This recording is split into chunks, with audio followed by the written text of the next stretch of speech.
Hello all my pen people. Today I am organizing my ink and I decided to include you on the journey. Now why am I organizing this ink? Because I recently had a get together with two other YouTubers. So I just threw all my ink pretty much in a really nice container, but I won't get into that. Anyway, back to the ink. So I decided to go ahead and kind of organize before I pick and choose. So the first thing to consider is, how do you want to organize all your different ink?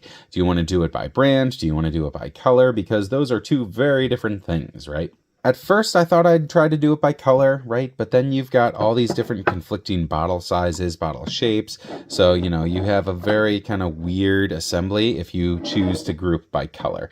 So I try to go by brand and then by color within that brand if it comes to that.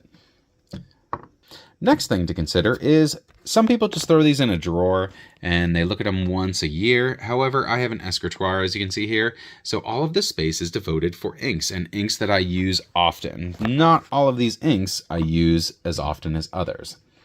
The other thing is samples. I've used at least double this amount of ink in samples, but samples don't look good on my escritoire. So I've got a big Ziploc bag full of different samples, but I keep those in a drawer elsewhere. So this is partly organization, and it's also aesthetics for where things fit in the escritoire. Now check out that escritoire. This was originally meant, you can see these things here, right? I got stacked spaces here. These were meant for letters back in the day because people wrote a lot more than they do now. So you would have ingoing, outgoing, bills, what have you. So instead, because most of my envelopes I keep over there, I have a lot more room for dedicated space for ink. So that's why you see inks a lot of the time, basically all the time, in most of my letter slots. Another thing I find really, really cool, and I, in some part of my, heart of hearts, hope that they did this on purpose. A lot of these bottles are perfectly sized for escritoires. That said, I've had several escritoires, and they don't all have equal spacing here. So although this one will fit in this letter slot, if I took it downstairs to my daughter's escritoire, it would not fit there. So that brings us to where we are now. A bit of organization and a bit of aesthetics. Here we go. Let's clear the space. I got my Mag 600. I brought this with me. This stays at the escritoire because it will leak ink on me when it gets jostled about, because the converter isn't really fully well seated no matter what I do. It just is what it is, but I love the nib enough that I put up with it. And so I brought this out to share, and it totally inked Sarah from Fountain Pen Insanity. So Sarah, I'm sorry you kind of got nipped by my Mag 600. You did really enjoy the nib, so at least you got to experience it though. All right, back into it. I've got some inks that I know I don't use often, and these I'm going to kind of stash away. This one was given to me, and I think I'm going to move this along to one of the other YouTubers, or maybe I'll give it away in an upcoming giveaway. I don't really use this color too much. This is a nice ink. I don't really use blacks though, so I tried to get into blacks by having a black with a blue shimmer. I still really don't get into blacks. I like to be a little bit more vibrant. This Vinta Cosmic Blue, this thing is a gorgeous, gorgeous ink, but it has clogged up two of my pens, so I don't really use this much. I'll pull it out for a special occasion, or I'll use a dip nib with it, but I'm not going to really use that often, so that's kind of going away. The Back to the Lands I enjoyed, however, they were a little bit too watercolory for me. I like my inks a little bit more punchy. And because of that, I think I'm going to kind of delegate these / give these away in the future. They do have a really nice box that come along with them, and they are really nice at shading. I just don't particularly care for kind of the lighter watercolory aspect, as I call it. So the Back to the Lands, I think I'm going to delegate for now, and then I might end up giving these away. Funky Lake, I would use if I had to choose between these two, but.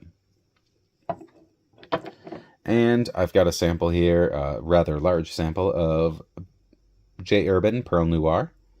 And this is a wonderful smooth black. If you're just going to go black, this is a great black to have. So I love having this on hand. Thank you to Dave for that one sample.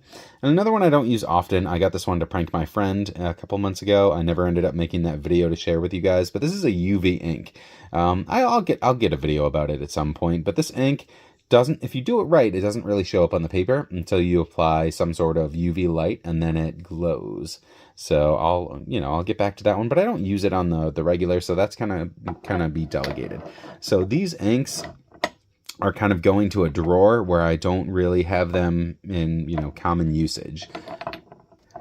All right, next up is inks that I'm going to go ahead and conserve because I liked it enough that I bought a second. So Blue Dragon Glistening Gold here, special release for 2024. Hopefully they continue it. But this is from Colorverse. I have all the Blue Dragons, all 4 releases. I like this one the best, so I bought a second bottle. That one is going to go in the drawer for my inevitable future when I do run out of the one I care for. Next is Honeyburst by Diamine. This is a special release with Gibson guitars, actually. And this was a beautiful kind of yellowish bronze shader, I would say. And it really caught my eye, and I liked it above and beyond. So I bought a second bottle here. So that's also going to go into the drawer of extras. Next up, kind of giant bottles. So I got a giant bottle of Sherwood Green here. It's a decent enough color. There's nothing wrong with it. I just don't use it enough compared to my others, so it doesn't warrant, that much space on the escritoire where you put it. So that, just because the size of the bottle is so large, it's cumbersome, and that's going to delegate this otherwise decent color over to my drawer that I don't use too often. All right, now let's get into the remaining. Oh, we got one more thing. This is nib cleaner here. I don't use this very often at all, so I tend to try and use my pens that are inked up on the regular, and then I clean them at least within a month or two. I don't let any pen go over 2 months without use and cleaning. So anyway, so that's going to be delegated for now. What do we have left? We've got some awesome inks, as always. So the first thing from this letter slot is going to be Diamine, these winter bottles. They are really pretty. I love the feet. It's aesthetic, as I said, right? This looks a lot better on the shelf than this, even though they're both the same brand. So I like these, and they are aesthetically pleasing. I'm definitely going to keep them around, and they have really good colors occasionally as well. So this is Diamine Holly. This is a nice green that has some decent sheen to it. So I use this often. Gonna keep that around. Very, very similar. This one is a heavier sheen. However, its wearing goal in general is a little bit more dry. So I ended up moving back toward the Diamine Holly when I go for my greens. Anyway, this one is definitely a keeper. Next one, we got Thunderbolt. Thunderbolt's like a nice, bold, punchy, kind of indigo blue color, but it doesn't have anything really in the way of shading or sheen or shimmer or anything else, and because of that, I don't use it too often. So that I'm probably going to move and delegate somewhere else. Next up, we got Diamine Polar Glow. This is a nice blue with some good sheen too, and this I got from a sample from Aaron over at the Joey Pens and Paper, and I liked it enough. I ended up going ahead and buying a bottle. And we also have Winter Spice. So Winter Spice is a beautiful brown. I don't really do browns too much. I'd rather go into that kind of bronze yellowish. But anyway, I don't do browns too much, but this was a good brown to have because it had some nice bluish purple shimmer there, and it also has a green sheen. So if you're going to do brown, at least you get a lot of other kick with this one. So I keep this one around. So I'm going to put that in there. Next, I'm going to do Polar Glow, and then Holly. And let's look at how well that is spaced. All right, so that one's taken care of. Let's go to our kind of main area. So for our main area up here, I'm going to kind of go by size, right? So we've got the smaller thing under here. However, a lot of things will fit there. So these J. Urban bottles will still definitely fit there. I like to have the prettier bottles where I can see them a little bit easier.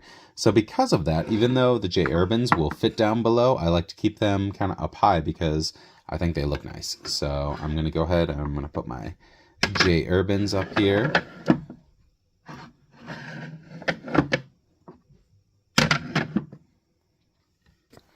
All right, what's next? Well, at this point, I'm probably going to start grouping by kind of bottle size and aesthetics. So this Droomgool's Discovery Green. This was donated by a sponsor. Thank you, Dave. And this one has crazy sheen on crazy green.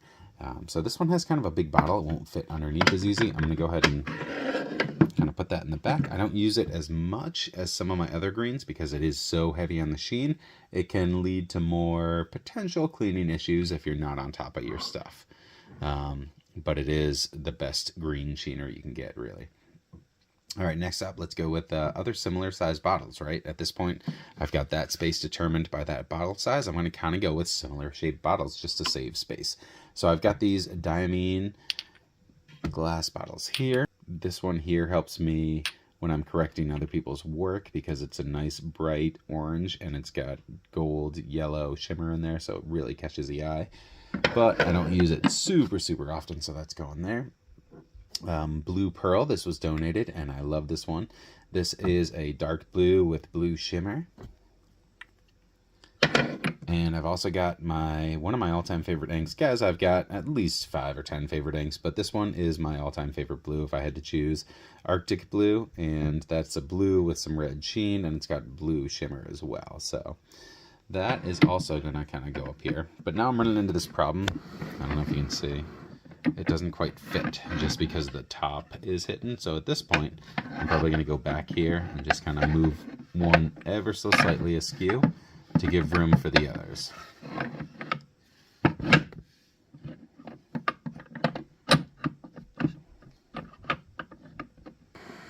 All right, what's next? Well, I do know, I'm just going to get this out of the way. I do know that these little guys fit well underneath. They stack and they fit well there. So anyway, Honeyburst, this is the one I'm using more of. Going to keep that one out. You got Autumn Oak, Tobacco Sunburst, Delamere Green, Aurora Borealis, which is one of my highlights, and I would definitely recommend this ink, and Pelham Blue, which is a nice dark blue shade or Gibson tie-in there. Same for the Tobacco Sunburst and the Honeyburst like we talked about. At this point, I'm going to put them all in, so now I'm thinking which one am I actually going to grab most often. Tobacco Sunburst, probably not, so that's going to go in the back. It's just a little bit too brown for me. Autumn Oak is actually really beautiful. I'm going to keep that out because I'm probably going to come back to that. It is the season. Delamere Green's probably going to go back there. It's a decent green, but I've got so many greens that it's not necessarily my favorite. Honeyburst, I'm going to keep toward the front. If I do want one of those, I'm probably going to grab that one. And then, I'm probably going to put Pelham right behind Aurora Borealis. When I grab my vintages, these are kind of my go-to inks because they have nothing in the way of sheen or shimmer. So these are nice and safe, as I would say. So these are kind of my go-to vintages. And Honeyburst and Autumn Oak. I'm actually going to keep Autumn Oak out just because 'tis the season, like I said. We're in November. I've got a lot of space up here, so just because of this escritoire space, I think I might just go ahead and put one of those up there. And go ahead and move it to Autumn Oak, too. All right, what's next? Let's check out some of our Colorverses over here. So Baushock is a really nice dark blue with brilliant sheen. That one's pretty hopping. I wonder if these will fit. It fits okay in my letter slots. Okay, so I might do large Colorverses over here. Quasar. Quasars are really nice. Indigo as well. And let's see what else we got. Intense Magnetic Field I don't really use too often, so that one's probably going to go over to the drawer to get donated or a giveaway. And all these Blue Dragons I really like, so I'll keep all those out. I put those on the lower shelf just because they're so small, so I'll kind of delegate those over there for now. What else we got? Some more Colorverses. Cat's a really nice vibrant blue with some shimmer, which is really cool. And Hayabusa is a purple with some kind of goldy pinkish orange shimmer, I guess. I don't know quite what to call that, but this one I bring out for special occasions like Easter and stuff like that. So these I'll probably keep up here just because I do use them a little bit more, maybe. Hayabusa not as much, so I'll put that to the side because maybe not. You can put that one up there. All right, let's go through these two. The Robert Osters I really like. We've got, this one is one of my all-time favorites. Yeah, I got so many. Crystal Marine. This one is a nice kind of green ink, but then the shimmer is blue, and you got some good red sheen in there too. So definitely some good contrast between the sheen and the shimmer. That one can hang out up here too. And we got Fire and Ice. Fire and Ice is a nice kind of aquamarine-ish blue, and it's got a little bit of red sheen as well, but it's nothing to make it worrisome for cleaning or specialty pens. All right, let's hit up some other ones. I got my specialties over here where I only have a couple of them. So Manyo Kanagi is, the more I use it, I got bored of it, I went away, and then I filled the music nib with it, and I love it that much more. And this is a great ink right here. So that one I'm definitely keeping up here. That I usually use with all my tester pens too, because it's pretty benign. We've also got Iroshizuku Shin Ryoku. Really nice green. I've come to appreciate that, so I'm going to keep that up here.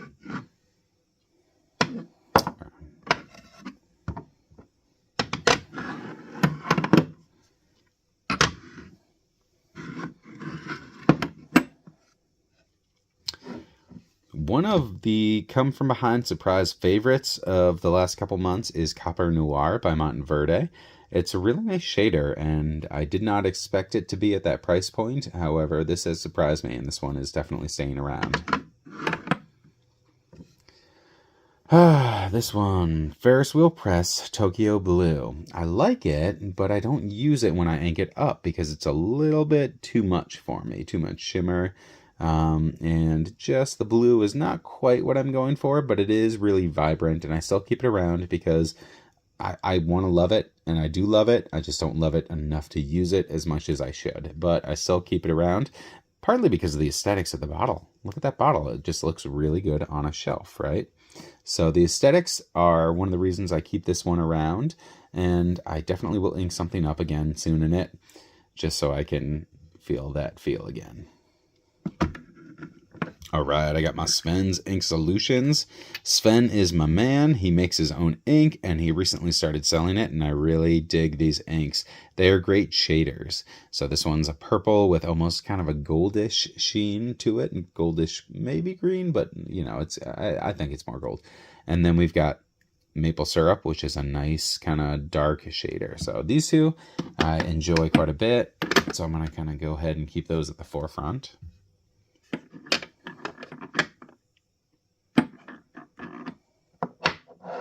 Although these ones do go down here pretty well too, so I might end up moving those down there. Next up, Noodler's 54th Massachusetts. This one is the only waterproof ink that I do have, so I kind of keep it around because it's got that trait of being waterproof. It's a decent looking, deep, kind of dark blue teal type thing, and it is what it is. It's a nice enough color. It doesn't have anything really in the way of shading or other properties, so I don't use it too often. In addition to it being the waterproof ink, it's a little bit more difficult to clean out, so I don't use it as often, but it is waterproof. I like to have it around, and in addition, it's got this cool, like theme going on, right? The 54th of Massachusetts. This is the state I live in, so this is kind of cool to have and just kind of keep just because the aesthetics look cool up there. So this Monteverde ink is big enough, and it's not quite that unique in bottle size. I'm going to go ahead and delegate this over to one of my letter-sized slots, as you can see here. Got a couple wearing goals here. TikTok Croc and Captain Hook were from the Peter Pan release. So this is my go-to red, and it's almost got like almost black on the outskirts. Almost like it got kind of burned, which is kind of cool. And then we've got the TikTok Croc, which is a brilliant, nice green shader as well. So these guys I definitely like. And more recently, we've got the Call of the Cthulhu. And this was a literary H.P. Lovecraft tie-in, which is really cool. This one was cool, a little bit dry. I ended up going back to Holly, like I said, but I'm going to keep these around. These are very cool. And these two I really do adore. Good stuff. So let's see if we're going to put them down there is okay.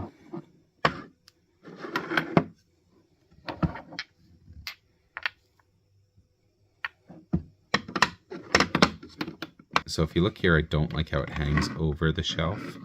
So I might go ahead and move some things. There we go. This is better now that it's not overhanging. I had to move some things, but you see how this is kind of an art too to get it aesthetically pleasing. Ah, my Walden. This was my epic spill. I went ahead and ordered more, but I don't quite use it as often as some others, so I think I'm going to put this in one of the letter slots for now. Lier Savage from J. Urban is pretty much my favorite shading green ink. If I just had to do nothing but shading and nice green, this one takes the cake. This one does fit up here, you know, with the other J. Urbans, but I kind of like it down here. It's a little bit smaller, and that bright white kind of definitely stands out amidst the background. We've also got this year's Ink of the Year from Pelikan, Golden Lapis. This was a nice blue with a lot of gold shimmer, but it was almost too much gold shimmer, and it kind of started to clog up and junk up some things. So if I were gonna ink up at something else in this again, I would probably just do, you know, half of my shakes, so not all the shimmer is in there, and then do it. I think I would have better luck that way. But beautiful bottle, and overall it's, you know, beautiful when you can get it on the paper. Just almost a little bit too heavy on the shimmer in my opinion. Kind of like that Ferris wheel press actually. Got both of these together over here, so these will probably kind of take up some nice real estate because they look pretty, and I'll use them here and there, but not everyday type stuff. These are Iroshizuku bottles too, are really pretty, and I've loved all of the Iroshizukus I've used. This is my 4th or 5th one, but they're always very well performing, and they've got some nice shading attributes, and they're just a joy to use. So. Alright, after playing around a bit, this was my final organization. I ended up moving around some of the bottles for aesthetics here. Sometimes, even if it's not an ink I use all the time, I like the aesthetics of the bottle enough to keep around. Thank you for coming along the journey with me and watching as I organized some different inks and kind of readorned my escritoire here. I hope you have a fantastic day, and may your journey lead to your own serenity. Thanks for watching. Please subscribe if you came this far.